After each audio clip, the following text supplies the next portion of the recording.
हरियाणा संस्कृत अकादमी के द्वारा आयोजित इस विशिष्ट व्याख्यान माला में संस्कारों पर कुछ बात चल रही है और इसके पहले भी कुछ संस्कारों पर बात हुई है और आज भी इस पर कुछ बात की जाएगी। तो मित्रों, आज हम कुछ जात कर्म संस्कार पर बात करेंगे और संभव हो सका तो निष्क्रमण पर भी कुछ बात की जाएगी।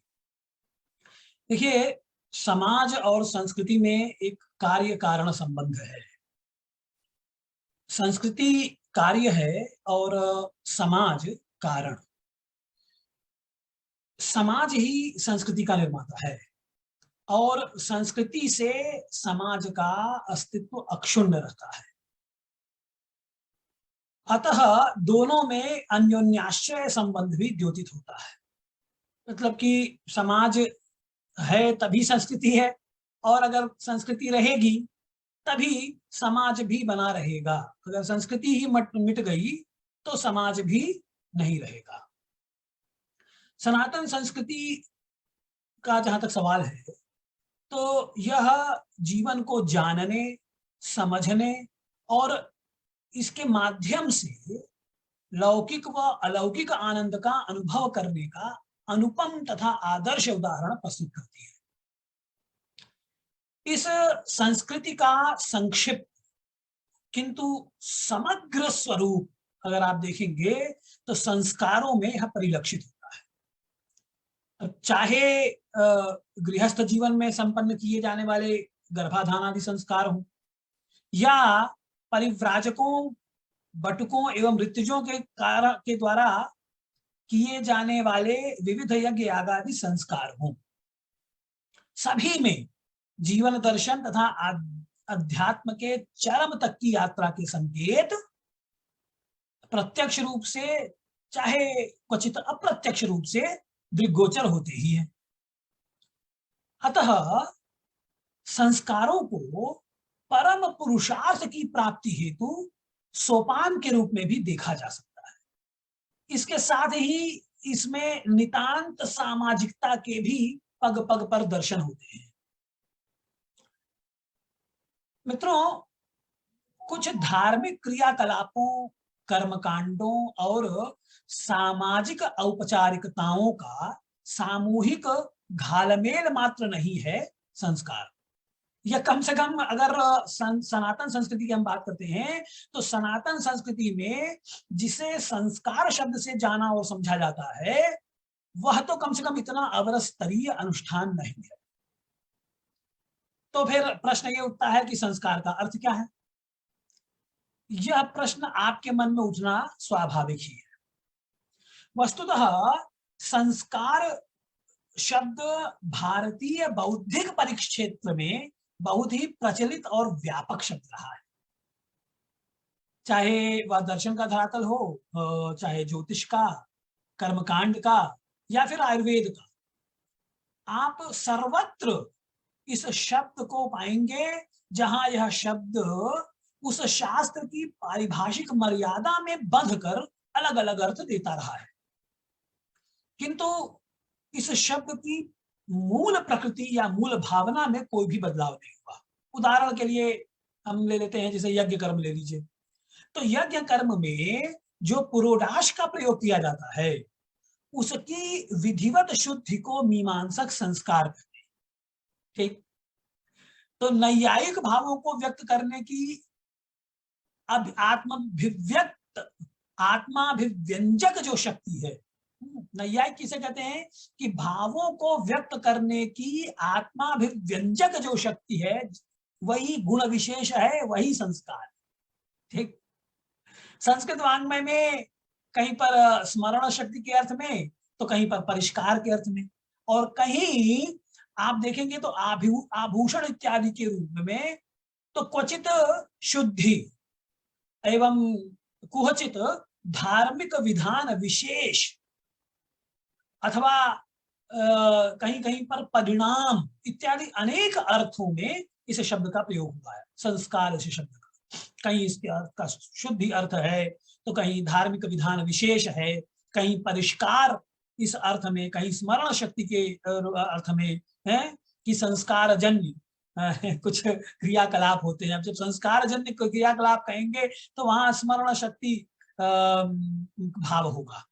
ठीक, तो इत्यादि अनेक अर्थ हैं इस प्रकार के जिनमें संस्कार शब्द का प्रयोग हुआ है। ठीक, अब यदि इस शब्द की व्युत्पत्ति पर विचार करें तो सम उपसर्ग है इसमें, है? तो सम उपसर्ग पूर्वक क्रिया धातु से भाव में अथवा करण अर्थ में जब आप घय प्रत्यय करेंगे तो संस्कार शब्द बनेगा, है?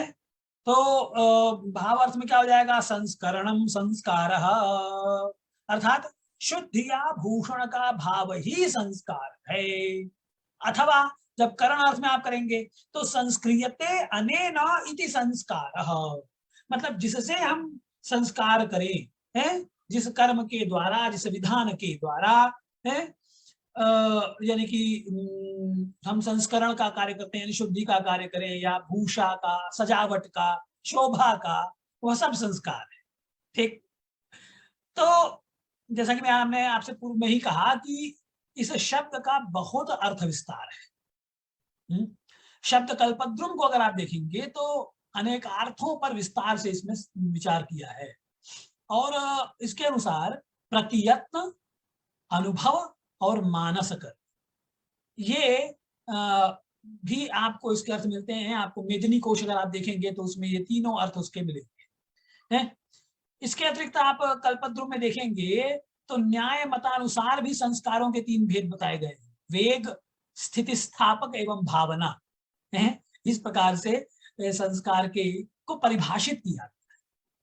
किंतु यहाँ इन शास्त्रीय पक्षों को उद्भावित करना मेरा उद्देश्य नहीं है, नहीं तो ये वृथा विस्तार होगा। फिर अब आगे अगर देखा जाए कि सांगोपांग दृष्टि से, इसलिए अगर हम विचार करें कि संस्कार क्या है, तो गुणानाम आधानम और दोषाणाम अपनयनम संस्कार। ठीक, यानी कि संस्कार का यह सर्वमान्य परिभाषा, या यूं कह लें कि इसका यह जो सर्वमान्य पारिभाषिक अर्थ है, ये हमारे सामने उपस्थित होता है। क्या अभिप्राय हुआ इसका? मतलब कि जिस क्रिया या क्रिया समूह, जिसे मैंने अनुष्ठान कहिए, क्रिया समूह कहिए, एक ही बात है, तो इसके द्वारा गुणों का आधान या विकास हो और दोषों का परिमार्जन हो जाए तो वही संस्कार है।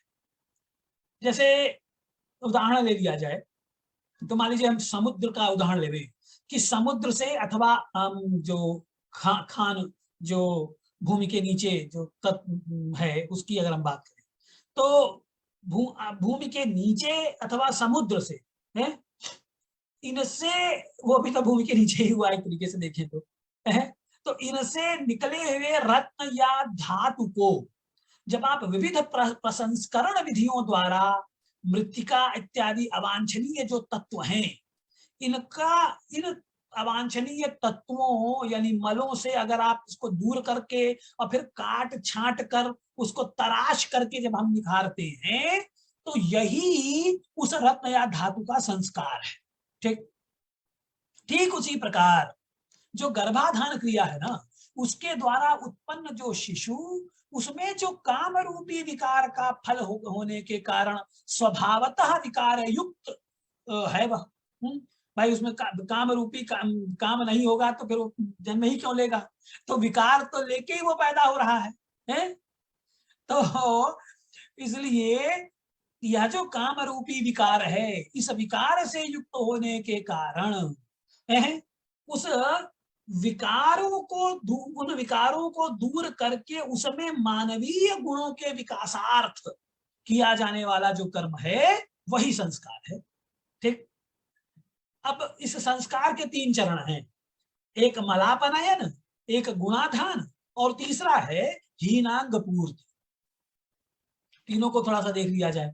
देखिए, कुछ वस्तुओं, पदार्थों या प्राणियों में संस्कार हेतु केवल प्रथम चरण यानी कि मलापनयन की ही आवश्यकता होती है, तो कुछ को संस्कार हेतु दो चरणों की आवश्यकता होती है, मतलब कि उसमें मल का भी आप अपनयन करते हैं और गुण का भी आधान करते हैं।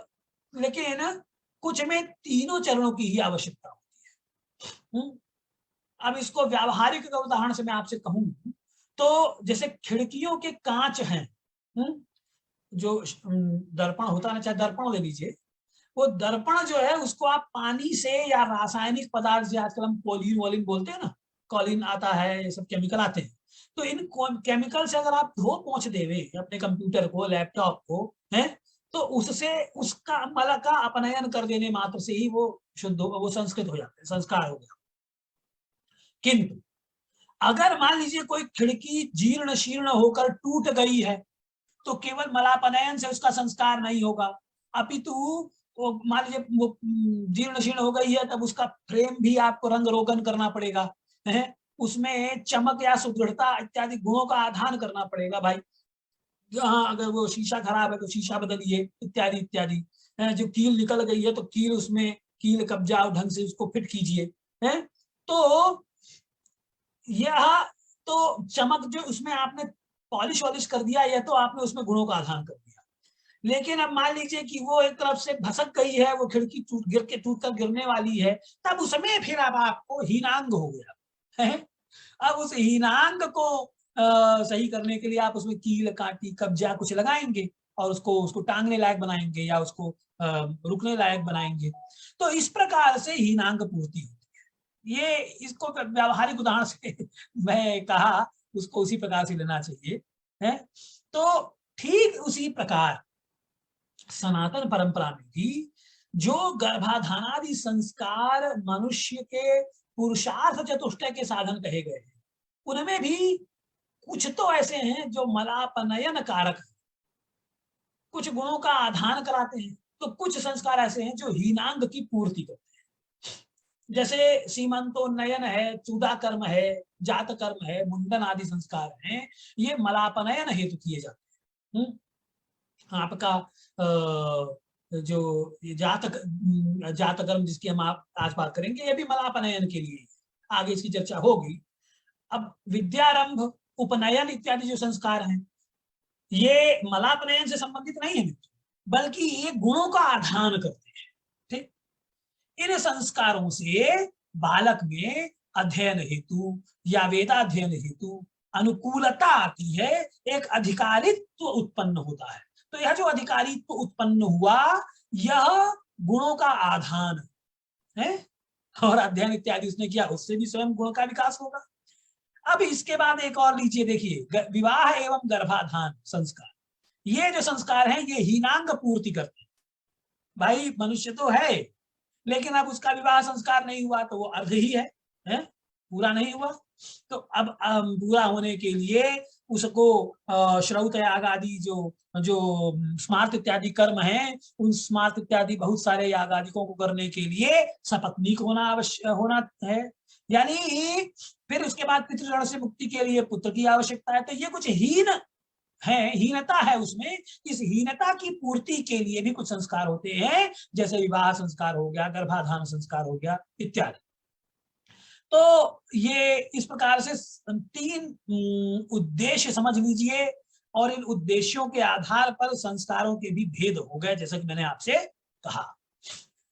अब संस्कारों के मूल को अगर आप देखेंगे ना, उसके मूल में अगर हम झांकेंगे तो नितांत स्वाभाविकता, एक नैसर्गिकता दिखती है। ऐसा लगता है जैसे प्रकृति के साथ कदम ताल मिलाते हुए ये संस्कार चल रहे हैं। अब जैसे आप उदाहरण के लिए अन्नप्राशन को ही ले लीजिए। अब देखिए, जन्म के 6 महीने बाद जब शिशु के दांत आ जाते हैं, तो उसका शरीर प्राकृतिक रूप से इतना विकसित हो चुका रहता है कि केवल माता के दूध से उसके शरीर का पोषण नहीं हो पाता है। केवल माता का दूध पी लेने मात्र से वह उसका शरीर पोषित नहीं होगा, है ना। अपितु तो उसको बाह्य पदार्थ की भी आवश्यकता है। अब ये प्राकृतिक है कि बच्चा है, जब तक माता के का स्तनपान कर रहा है, तब तक उसको उसी प्रकार से उसका पोषण हो जाता है, उतने से ही उसका पोषण हो जाता है। लेकिन माता के स्तनपान से ही पोषण जीवन भर होता रहे, सो बात तो नहीं है, ये प्राकृतिक नहीं है, नैसर्गिक नहीं है। तब ऐसे में फिर उसको अन्न देना है आपको, है। जैसे ही यह उसके अंदर की इच्छा उत्पन्न हुई कि अब मुझे अन्न चाहिए, है, यह प्रकृति जन्य इस प्रकार की जो चेष्टा हुई, इसने ही इस संस्कार को जन्म दिया। ठीक, तब यह जो स्वाभाविक कार्य संस्कार के रूप में आ जाता है। और तब उसमें जब इसमें हम कुछ धार्मिक व सामाजिक तत्वों का समावेश कर देंगे, तब यह जो एक तो ऐसे आपने कहा कि भाई बच्चे को भूख लग गई है, उसको खिला दो, अब हो गया, अब बहुत कितना स्तनपान करेगा, पोषण नहीं हो पाएगा, अब इसके लिए आप इसको अन्न दीजिए। तो अन्न दे देने मात्र से तो क्या किया आपने उसके उदर की पूर्ति का विचार किया, उसको जो उसकी पोषण की जो आवश्यकता है उसकी पूर्ति के बारे में चिंतन किया। लेकिन जब इसमें आप धार्मिक और सामाजिक तत्वों का समावेश कर देंगे, तब यह मात्र उसको खिलाने का कर्म नहीं रह जाएगा, बल्कि है एक संस्कार विशेष हो गया। ठीक, इसमें गुणों का आधान हो गया, गुणानाम आधानम दोषाणाम अपनयनम एवं संस्कारः। ठीक है ना। तो यह जो अनुष्ठान है, यह जो कार्य है, जिसमें कि गुण का समावेश हो जाए और दोषों का परिमार्जन हो जाए, वही संस्कार है।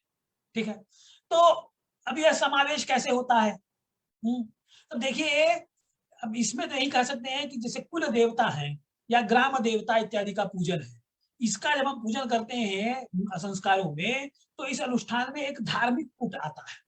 ठीक, और परिवार के और समाज के बड़े बूढ़े और श्रेष्ठ लोगों का इस अवसर पर उपस्थित होकर आशीर्वाद इत्यादि देना है, फिर उनमें पारस्परिक स्नेह, सहकारिता का भाव, यह इसे सामाजिक बना देता है। अब इसको देखिए, इस कर्म को धार्मिक के साथ साथ इसमें सामाजिक भी बना दिया। इस प्रकार जो एक सामान्य सा नैसर्गिक मानकर किया जा सकने वाला कार्य था, उसे धर्म और समाज से जोड़कर जोड़ना ही, ये समझ लीजिए कि संस्कार की मूल भावना है और उसका उद्देश्य है कि एक जो प्राकृतिक जो कार्य है, कर्म है, जो विशिष्ट है, शिशु के विकास क्रम में पदे पदे जीवन में जो मुख्य स्थल है, मुख्य स्वाभाविक क्रियाएं हैं, जो कि विशेष एक महत्व को रखती हैं,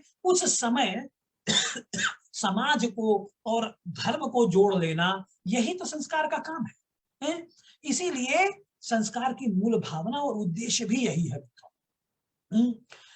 तो अब इससे क्या सिद्ध हुआ कि ये जो आपका संस्कार है, ये धार्मिक और सामाजिक एकता हेतु प्रभावोत्पादक है।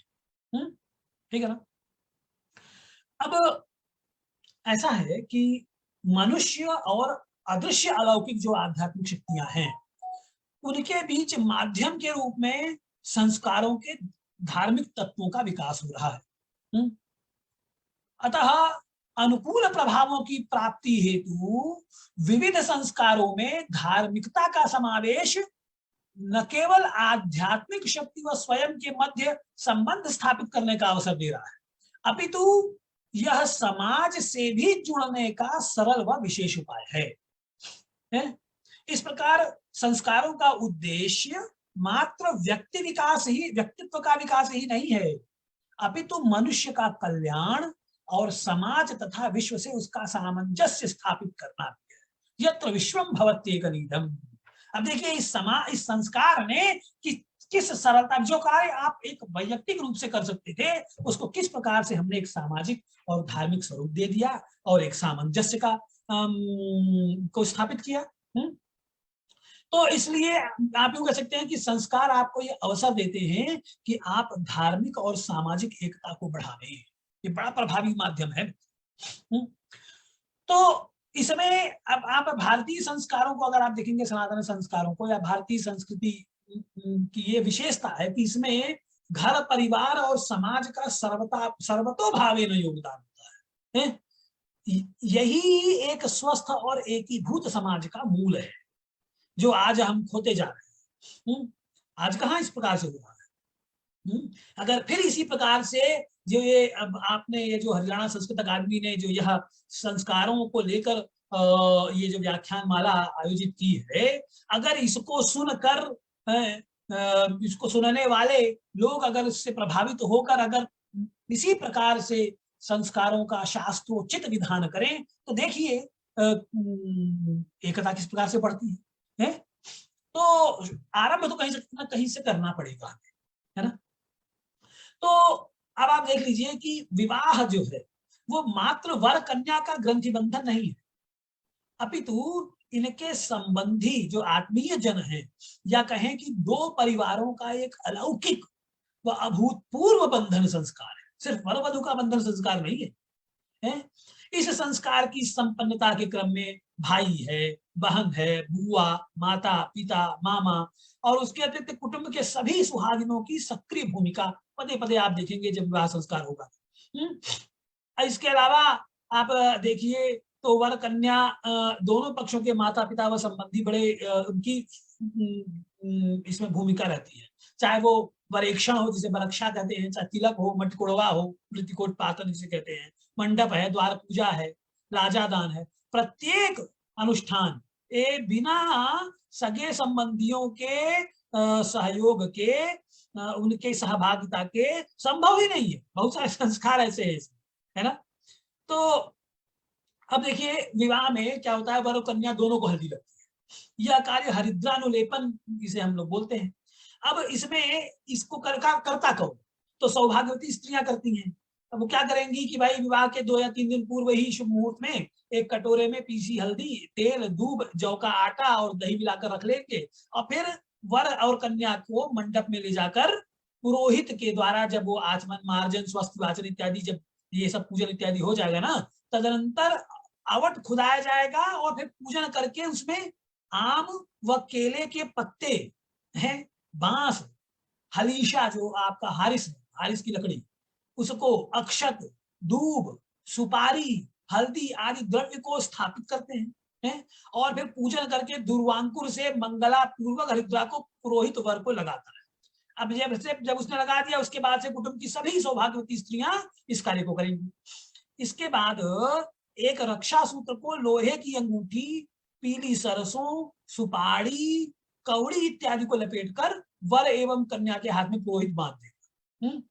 अब इसके बाद अब देखिए फिर सौभाग्यवती स्त्रियों का काम आएगा कि भाई अक्षत हाथ में लिए हुए वर या कन्या को अंगूठी व सौभाग्य वस्तुओं से चूमने के बाद मंगल गीत गाते हुए कोहबर में जाती है। अब इस कृत्य को में अगर आप दृष्टिपात करें तो हल्दी आदि ये सभी वस्तुएं न केवल सौंदर्य को बढ़ा रही हैं बल्कि दोषों को दूर करते हुए सुख, शांति, पुष्टि और समृद्धि को देने वाली है। तो इस प्रकार आप देखिए कि इसमें इससे अच्छा इतना ही नहीं है बल्कि पुरोहित के साथ साथ इसमें प्रयोग में लाई जाने वाली जितनी सामग्री है उसके जो उत्पादक हैं, जो विक्रेता हैं, सभी की परोक्ष रूप से इसमें भूमिका स्वतः सिद्ध हो गई है। भाई लोहे की मुद्रिका है, पीली सरसों है, सुपारी है, हलीशा है, ये सब उपयोग में आने वाली चीजें ऐसी हैं जो घर में सामान्यतः उपलब्ध नहीं होती हैं, आप अवसर पड़ने पर ही इनको जुटाते हैं। तो स्वाभाविक हो गया इसमें कि भाई उत्पादक और विक्रेता दोनों की परोक्ष भूमिका स्वतः सिद्ध हो गई। तो धर्म स्वयं समाज को जोड़ने का कार्य करता है। समान आस्था को मानने वाले लोग जब इनमें आत्मीयता और एकता बड़ा ही सहज है और जब वो श्रद्धा स्वयं में एक भावना की वस्तु है, जब यह एकत्रित सभी लोगों की श्रद्धा आस्था समान आराध्य से जुड़ी हो तो सहज ही पारस्परिक स्नेह का बंधन हो जाता है। इसीलिए समान धर्म की डोर से बंधा यह ऐक्य ऐसे संस्कारों में सहज ही भावित हो जाता है, प्रकट हो जाता है। अब आप देखिए कि परोक्ष रूप से इसमें संस्कारों में विशेषकर चाहे मुंडन हो, जनेऊ हो, इन सब में आप देखेंगे नाऊ है, कुम्हार है, बढ़ई है, धोबी है, माली हैं, पंडित हैं, इन सबका सहयोग होता है। तो अच्छा इसमें संस्कारों में एक बड़ी बात और भी है, ये व्यंजक हैं और प्रतीकात्मक होते हैं। राजबली पांडे जी ने बड़ा रोचक संस्कारों के विषय में बात कही है। वो कह रहे हैं कि संस्कार व्यंजक एवं प्रतीकात्मक अनुष्ठान है। इनमें बहुत से अभिनयात्मक उद्गार, धर्म वैज्ञानिक मुद्राएं एवं इंगिती पाई जाती है, और इनके आधारभूत तत्वों का रहस्य समझे बिना संस्कार सामान्य लोगों को बाल क्रीड़ा जैसे प्रतीत होंगे। अब यह बात राजबली जी कह रहे हैं। अब यदि इस पर सूक्ष्म दृष्टि से आप विचार करें तो उनके ये जो उद्गार हैं एकदम तथ्यपरक जान पड़ेंगे आप। देखिए, संस्कारों में धर्म, वैज्ञानिकता एवं मानवीय मूल्य ठीक उसी प्रकार से निहित रहते हैं जिस प्रकार से सूर्य के प्रकाश में लाल, नीले, बैंगनी, पीले आदि रंग, इसमें प्रतिक्षण आपको प्रतीक दिखाई देंगे। जिस प्रकार एक श्रेष्ठ नाटक बिंबों से युक्त होता है, उसी प्रकार इस जीवन रूपी नाटक के महत्वपूर्ण अंक या अवस्थाएं जो संस्कार के रूप में हमारे सामने प्रत्यक्ष होती हैं, वह भी बिंबों या प्रतीकों से सुसज्जित है। इसीलिए ये इसे हृदय एवं लालित्य पूर्ण बनाती है। जैसे आप एक उसको ले लीजिए, सीमंतोन्नयन संस्कार को ले लीजिए, चाहे आपका जात कर्म की ही बात कर लीजिए, जात कर्म में ही वो उसको संबोधित करता है, पत्नी को पीवरी, हे पीवरी, है कि यह जो पत्नी को क्या कहता है कि भाई जो गर्भ धारण करने के कारण सुपुष्ट शरीर वाली हो गई है? और फिर उसका जो संस्कार होंगे सारे के सारे स्नान इत्यादि उनको बड़े विशेष कर्म, बड़े विशेष मंत्रों से कहते हुए किया जाता है, जिसके अर्थ के बारे में आगे हम चर्चा करेंगे। एक इसी प्रकार से सीमंतोन्नयन संस्कार है। अब देखिए उसमें क्या होता है कि संस्कार में गर्भिणी स्त्री के मांग को पति क्या करता है, उदुम्बर की लकड़ी इसमें प्रयोग में आती है। अब उससे उदुम्बर की लकड़ी से गर्भ से 5वें महीने में काढ़ेगा उसकी मांग। अब देखिए यह संस्कार, जैसा कि राजबली जी कह रहे हैं, व्यंजना और प्रतीकों से ओतप्रोत है। गर्भिणी के कल्याण और गर्भस्थ शिशु के दीर्घायु हेतु माता लक्ष्मी से इसमें प्रार्थना की जाती है। अब क्या होता है कि सनातन संस्कृति में आप देखेंगे तो मांग प्रत्येक विवाहिता स्त्री प्रतिदिन काढ़ती है, किंतु यदि पति के द्वारा अपनी पत्नी जो कि गर्भिणी है उसकी मांग काढ़ी जाए, मांग काढ़ना, अब जैसे कि राजबली अभिनय शब्द से अभिहित कर रहे हैं, वह भी प्रिय वचनों और संबोधनों से है उसे संबोधित करते हुए निश्चय ही इस बात की अभिव्यंजना करता है कि पति और अन्य संबंधी उस गर्भिणी का विशेष ध्यान रख रहे हैं और मातृत्व जैसे गुरुतर भार का वहन करने में उस गर्भिणी का उत्साहवर्धन कर रहे हैं। अब आप जरा व्यावहारिक और मनोवैज्ञानिक दृष्टिकोण से विचारिए इसको। देखिए, गर्भ के 5वें महीने में क्या होता है, उसका मन बनता है, गर्भ का है मन और बुद्धि, इसका स्वरूप बनना आरंभ हो जाता है। तो जो गर्भिणी के मन में चलेगा, जो उसका विचार, जो चिंतन होगा, बुद्धि जो चिंतन करेगी, जहां मन रमेगा, उसका साक्षात प्रभाव उस शिशु पर पड़ेगा। ठीक, तो इसलिए उसका अनुकूल प्रभाव पड़े, है इसलिए उसका सीमंत का उन्नयन यानी कि मांग का जो काढ़ना है, ये वस्तुतः विशेष देखभाल की ओर संकेत कर रहा है। अब सेवा करने के साथ उसकी प्रसन्नता हेतु मांग काटते समय पति क्या करता है, उसको राका ऐसा बोलता है कि पूर्णिमा के चंद्र वाली रात के समान कांति वाली, और सुपेक्षा ऐसा बोल रहा है कि सुंदर अंगों वाली। अब जब स्त्री को इस प्रकार से उसको अभिहित करेंगे तो अपने आप को प्रसन्न हो जाएगी, मन प्रसन्न हो गया उसका है, तो बच्चे का भी मन प्रसन्न है, गर्भस्थ शिशु का भी मन प्रसन्न है। तो अगर आप इन प्रतीकों और अभिनयात्मक उद्गार पर दृष्टिपात करें तो मांग काढ़ने के लिए उदुम्बर की लकड़ी का प्रयोग कर रहे हैं। जब देखिए उदुम्बर क्या है, वस्तुतः उदुम्बर उर्वरा शक्ति का प्रतीक है, जो ये भावना प्रकट कर रहा है कि स्वयं पति पत्नी को इस उदुम्बर के माध्यम से उर्वरा शक्ति दे रहा है, गर्भस्थ शिशु के विकास की शक्ति दे रहा है। ठीक, अब वो क्या कहता है, ओम येनादितेः सीमानन्नयति प्रजापतिर्महते सौभगाय तेनाहमस्यै सीमानन्नयामि प्रजामस्यै जरदः टिक्णोमि। पारस्पर गृह सूत्र को आप देखिए, है। तो क्या मतलब हुआ कि जिस प्रकार प्रजापति अदिति के महत सौभाग्य के लिए उसकी सीमा को निर्धारित करते हैं, ठीक उसी प्रकार अदिदेह सीमानम नयति प्रजापति, उसी प्रकार महते सौभागाय है, उसी प्रकार मैं पति गर्भस्थ शिशु के दीर्घायुष्य के लिए अपनी इस पत्नी की मांग काढ़ता है। इसके पश्चात क्या होता है, उस उदुम्बर की शाखा को एक मजबूत सूत्र में बांधकर पति गर्भिणी के गले में पहना देता है। फिर इसके बाद स्त्री को चावल की बोरी, सफेद तिल और घी देने को देखने को पति कहता है। अब यहाँ देखिए, अब ये जो चावल की बोरी, अक्षत की जो बोरी है, वो क्या है, अक्षत यानी जो क्षत नहीं है, जिसका क्षय नहीं है, यानी कि हानि रहित, क्षय रहित संतति वृद्धि की बात इससे हो रही है। सफेद तिल, पशु, ये सब क्या है, ये श्री वृद्धि के लिए, संपत्ति के लिए। और घी आयुष्य का, बलम है, बल का प्रतीक है, आयुष्य का प्रतीक है। तो इनको देखने को कह रहा है। देखिए कितना सुंदर प्रतीक है ये सारे के सारे। तो इससे उसके उज्जवल और समृद्ध भविष्य के प्रति आशान्वित होकर गर्भधारण काल के उल्लासमय एवं सुखद यापन हेतु प्रेरित कर रहा है अपनी पत्नी को। ठीक है ना। अब देखिए, ये आगे जब जात कर्म इत्यादि की बात करेंगे तो फिर उसमें ये सब बातें आएंगी।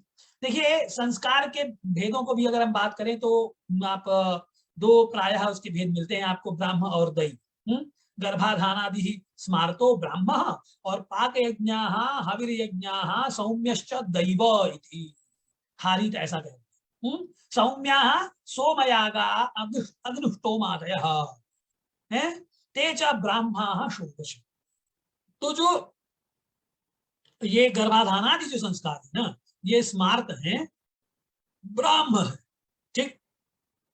और जो पाक यज्ञ है, हवन है, अग्निहोत्र और सौम्य यानी चंद्रमा से संबंधित जितने भी हैं, वो सब दैव संस्कार कहलाते हैं। सोम याग हो गया, अग्निष्टोम याग हो गया, ये सब सौम्य है संस्कार है। तो ब्राह्म जो संस्कार है ये 16 है।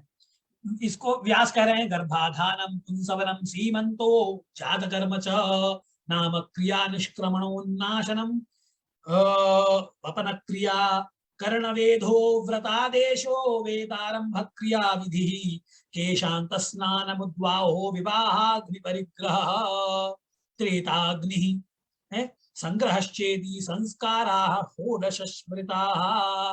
व्यास स्मृति में व्यास इस प्रकार से ये 16 संस्कार जो ब्राह्म है, वो कह रहे हैं गर्भाधान हो गया आपका, पुंसवन है, सीमंत है, जात कर्म है, नामक क्रिया, निष्क्रमण, अन्नप्राशन, वपन वपन कर्णवेध है, वपन मतलब आपका जो चूड़ा कर्म, कर्णवेध, व्रतबंध, व्रतबंध मतलब आपका जो मौंजी बंध है, उपनयन जिसे हम कहते हैं, फिर वेदारंभ, केशांत, समावर्तन है, विवाह, अग्न्याधान यानी अग्नि परिग्रह और दाह जिसे त्रेताग्नि या चिताग्नि भी कहा जाता है। इसी को जातुकर्ण भी थोड़ा बहुत नाम के भेद से कहते हैं कि आधान पुंससीमंत जात नामान्न चौलकाः मौंजी व्रतानि गोदान समावर्त विवाहकाः अंत्यम चैतानि कर्माणि प्रोच्यन्ते षोडशैवतु है। तो इस प्रकार से जातुकर्ण भी 16 संस्कार कह रहे हैं। अब आश्वलायन का गृह सूत्र आप देखेंगे ना, तो उसमें 11 और पारस्कर में 12 आपको संस्कार मिलेंगे।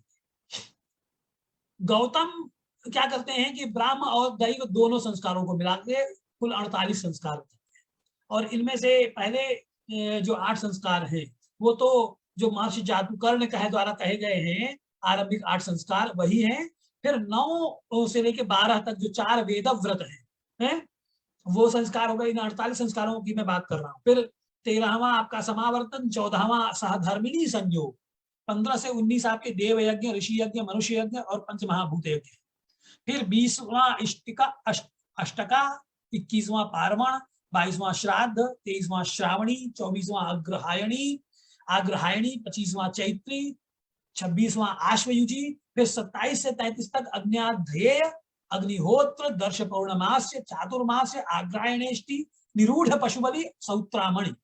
फिर उसके बाद 34 से लेकर 40 तक आपके जो ये अग्निष्टोम, अत्यग्निष्टोम, उक्त, षोडशी, वाजपेय, अतिरात्र, आप्त और याम, ये 40 संस्कार हैं। इसके अलावा 8 आप्त गुणों का भी अंतर्भाव गौतम ने संस्कारों के रूप में कर लिया है।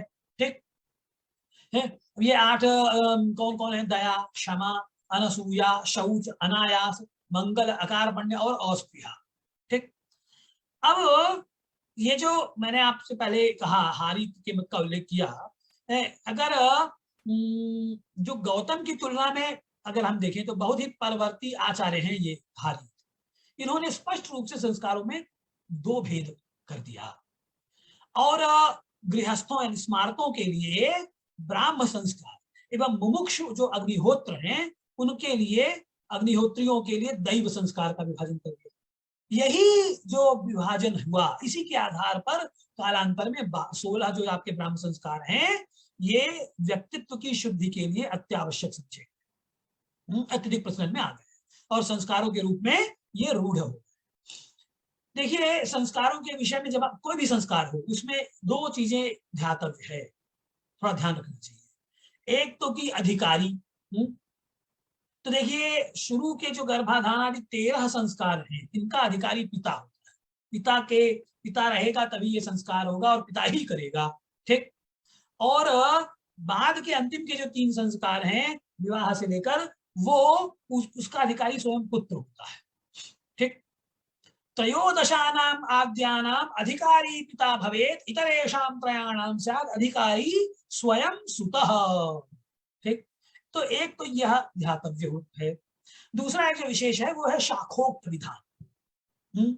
जो आपकी शाखा है उस शाखा से संबंधित, भाई षोडश संस्कार तो सर्वत्र है, लेकिन जब हमको इसका विधान करना है तो यह ध्यान रखना है कि हमको अपनी शाखा का ही शाखोक्त जो विधि विधान है उसी के अनुसार ये संस्कार होने चाहिए, उसका इनका विधान होना चाहिए।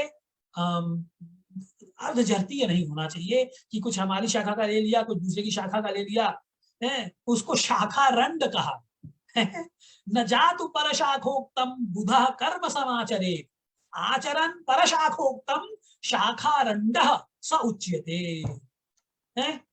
तो इसका ध्यान रखना चाहिए कि अर्धजर्तीय ना हो, ये निंद्य है और ऐसे यजमान को और इस विधान को शाखारंड कहते हैं, उसको तर्जन उसकी बड़ी भर्त्सना की गई। अब देखिए, एक दो बात हमने शुरू में कही कि भाई संस्कारों का प्रयोजन क्या है, तो इसकी आवश्यकता क्यों, तो प्रयोजन की बात हो गई। अब इस वर्तमान समय में इन संस्कारों की क्या आवश्यकता है? तो देखिए मित्रों, ऐसा है ना कि व्यक्तित्व के निर्माण एवं विकास हेतु इन संस्कारों की परम आवश्यकता आज के वर्तमान समाज को है, और इसलिए अंगिरा ऋषि बड़ा सुंदर एक दृष्टांत देते। क्या कह रहे हैं वो? चित्रकर्म यथानेकैः अंगैरुन्मील्य रंगैरुन्मील्यते शनैः है ब्राह्मण्यमपि तद्वत् स्यात् संस्कारैर्विधिपूर्वकम्। यानी जिस प्रकार आप जब चित्रकारी करते हैं, चित्रकर्म करते हैं, तो चित्रकर्म में सफलता प्राप्त करने के लिए, बढ़िया चित्रकारी करने के लिए विविध रंग अपेक्षित है? उससे विविध रंगों के द्वारा चित्रकारी शनैः शनैः धीरे धीरे खिलती है, जैसे जैसे उसमें अपेक्षित है प्रसंगानुरूप रंगों का हम प्रयोग कितनी मात्रा में किस रंग का कर रहे हैं उसका हम जब प्रयोग करेंगे तो चित्रकारी खिलेगी। ठीक उसी प्रकार ब्राह्मण्य यानी कि जो चरित्र निर्माण, यह भी जब विधि पूर्वक किए गए संस्कार होंगे उनके द्वारा ही खिलता है, प्रकाशित होता है। कितना सुंदर दृष्टांत अंगिरा ऋषि दे रहे, ठीक है ना। देखिए, ये जो सनातन धर्म में व्यक्तित्व एवं चरित्र के निर्माण को मात्र प्रकृति नियति एवं काल के वशीभूत न छोड़ते हुए, सिर्फ ऐसा नहीं है कि भाई चलो प्रकृति चाहे इसका भाग्य चाहे समय सिखाएगा, प्राय लोग ऐसे कहते हैं भाई सिखा देगा, समय सिखाएगा, लेकिन नहीं, सनातन धर्म में ऐसा नहीं है। हम इसको सिर्फ इन प्रकृति नियति और काल के वशीभूत नहीं रखते हैं, बल्कि उसका विवेकपूर्ण विकास हो। अतः उसकी एक सुचिंतित, सुव्यवस्थित, सुनियोजित एवं परिणामदायिनी जो व्यवस्था है, इसकी परिकल्पना संस्कारों के माध्यम से की गई है। फलतः मनुष्य के व्यक्तित्व का पूर्ण रूपेण विकास करना यही संस्कारों का आज वर्तमान समय में या हमेशा से ही प्रयोजन रहा है, जिसके लिए आप ब्रह्मचर्य, गृहस्थ, संन्यास और वानप्रस्थ इन चारों आश्रमों में अलग अलग जीवन के पड़ाव पर विविध संस्कारों के विधान की व्यवस्था सनातन परंपरा में हम करते हैं। जब आप ब्रह्मचर्य आश्रम में होते हैं तो नामकरण है, मुंडन है, जात कर्म है, नामकरण है, निष्क्रमण है, मुंडन है, विद्यारंभ है, ये सब सारे सारा हम कार्य करते हैं।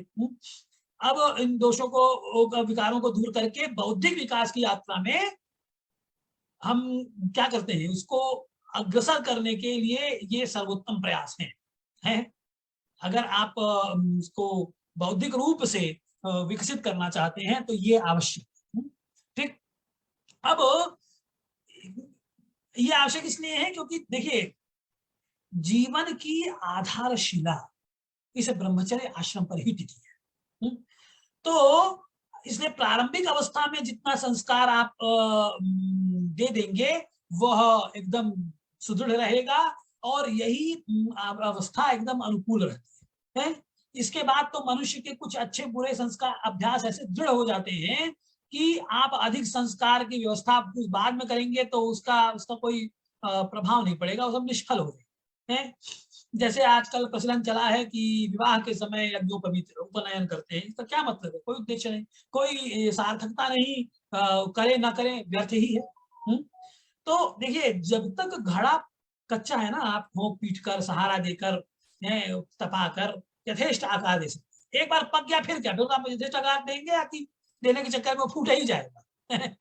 तो इसीलिए एक बार जब ब्रह्मचारी बौद्धिक एवं शारीरिक व्यायामों के द्वारा विचारों और शारीरिक बल में संतुलन साधना सीख जाता है एवं ब्रह्मचर्य आश्रम में अर्जित ज्ञान और विकसित बुद्धि के द्वारा अपेक्षाकृत क्लिष्ट भावी जीवन पथ उसका आलोकित हो जाता है, तब फिर जाकर गृहस्थाश्रम में विवाह इत्यादि संस्कार के द्वारा वह समाज से जुड़ने और अन्य पति पत्नी, माता पिता, भाई मित्र इत्यादि के लिए आदर्श के रूप में स्थापित होने के का प्रयास करने के योग्य बन जाता है।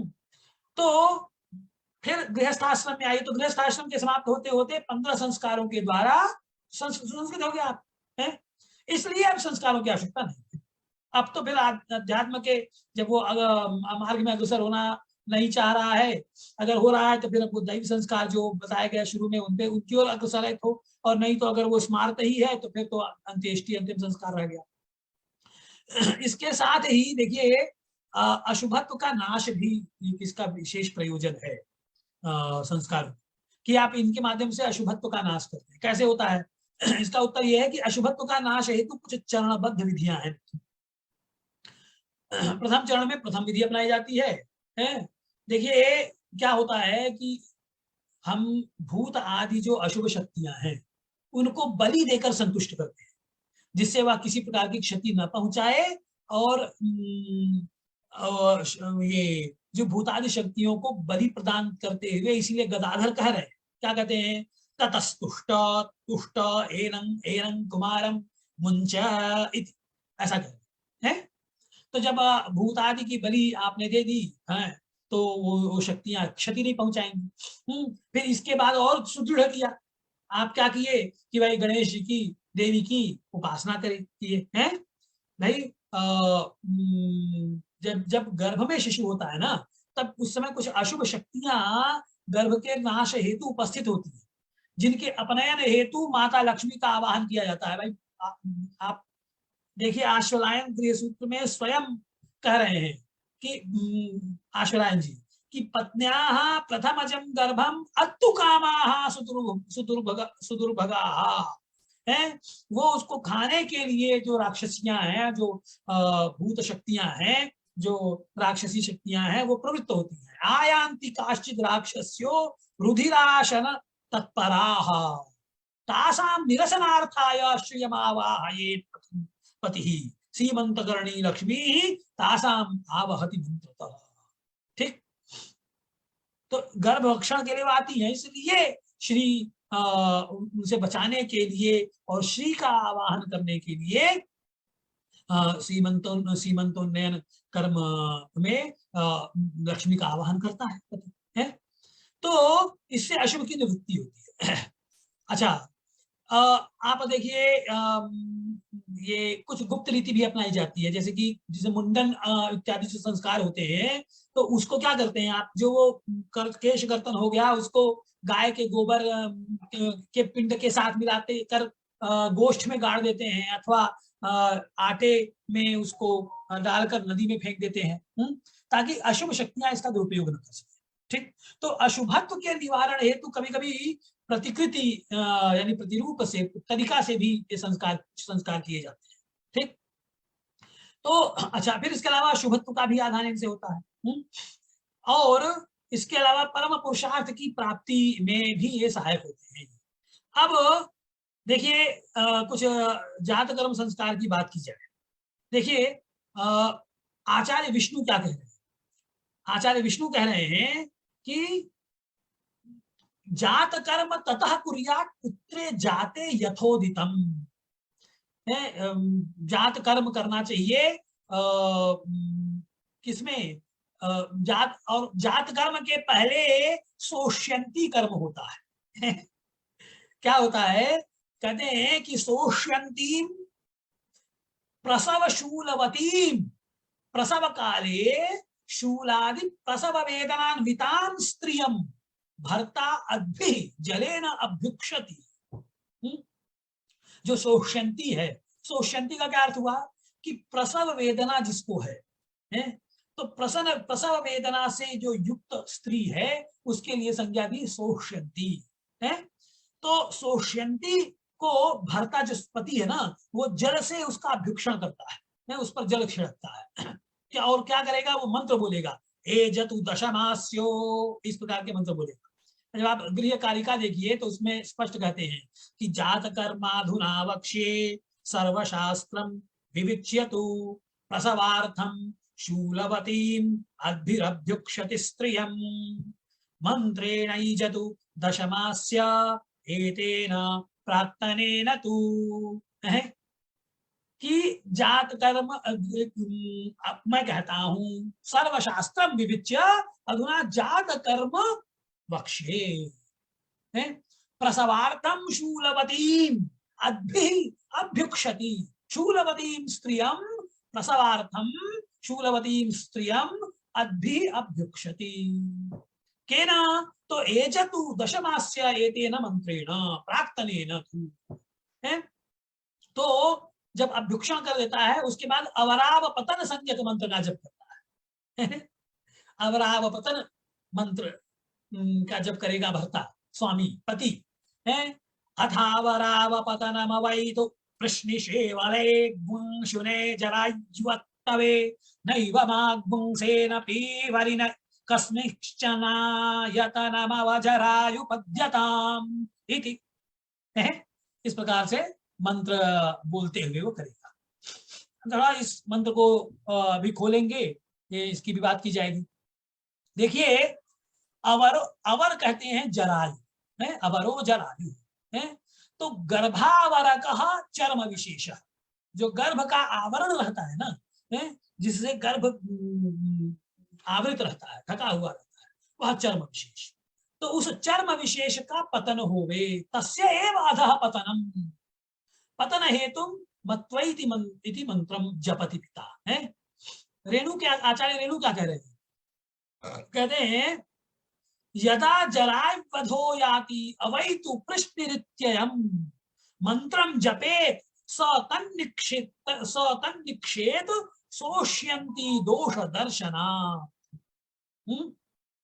कि हे सोष्यंती, है क्या कह रहा है कि हे सोष्यंती प्रसवशूला, तुम्हारा जो जरायु है वो, उस जरायु का गर्भावरक वह नीचे गिरे, अधः पततु है।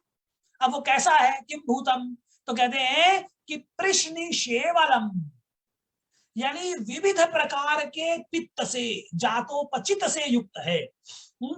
भाई जब एक बार जातक पक गया तो पक गया, फिर उसके बाद अगर वहां पड़ा रहेगा तो फिर कई प्रकार के पित्त और मल इत्यादि की संभावना रहती है? तो यह इसको ही से ही बोलते हैं कि पक जाने वाले जो मल हैं, उन मलों से, पित्तादियों से वो युक्त रहता है। तो वह जो पित्तादि से युक्त जो बाह्य आवरण है, गर्भावरक है, वह शुने अत्तवे, श्वान के, कुत्ते के भक्षण के लिए गिर जावे, उसको उसका वह खोल हट जाए। पीवरी, हे पीवरी, पुत्रादि गर्भ धारण के द्वारा सुपुष्ट गात्र वाली सह जरा, वो जो जरायु है वो मासेन, मतलब कि जो गर्भ व्यथका वयवेन सह आयतम संबद्धम विस्तृतम वा अधः नैव पद्यताम पततु, वो नीचे न गिरे, जरायु तो रहे, उसका जो आवरण है वह गिर जाए। ठीक, इस प्रकार की बात करता है, ठीक है ना। तो अब इसके बाद इस मंत्र को बोलते हुए जो उसका अभ्युक्षण करेगा, फिर उसके बाद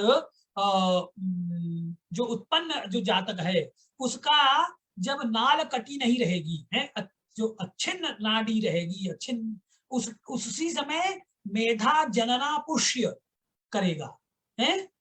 पिता मेधा जनना युष्ये, अर्थात मेधा जननम आयुष्यं च करो, ठीक है ना, कि जाते पुत्रे पितुः स्नानम सचैलम तु विधीयते माता शुद्धेत दशाहे न स्नानात्तु स्पर्शनम पितुः। है, क्या हुआ कि जब यह अभ्युक्षण हो गया, यह मंत्र उसने बोल दिया, फिर उसके बाद क्या होगा, फिर जब प्रसव हो गया तो वो उसका दर्शन कर लिया बच्चे का पिता ने, तो पिता ने दर्शन करने के पश्चात फिर वो स्नान करेगा और स्नान करने से शुद्ध हो जाएगा। जाते पुत्रे पितुः स्नानम सचैलम तु विधीयते, और वह जो स्नान करेगा वह वस्त्र के साथ करेगा, सचैल करेगा, ठीक। तो सचैलम स्नानम पितुः विधीयते, ठीक। और माता तो उसी से फिर वह शुद्ध हो जाएगा, स्नानात्तु स्पर्शनम पितुः, ठीक। और माता की शुद्धि कब होगी, तो दशाहेतु 10 दिन के पश्चात। तो पिता जब पुत्र का मुख दर्शन कर लिया, उसके पश्चात पिता स्नान करे और उस स्नान से ही पिता शुद्ध हो जाता है।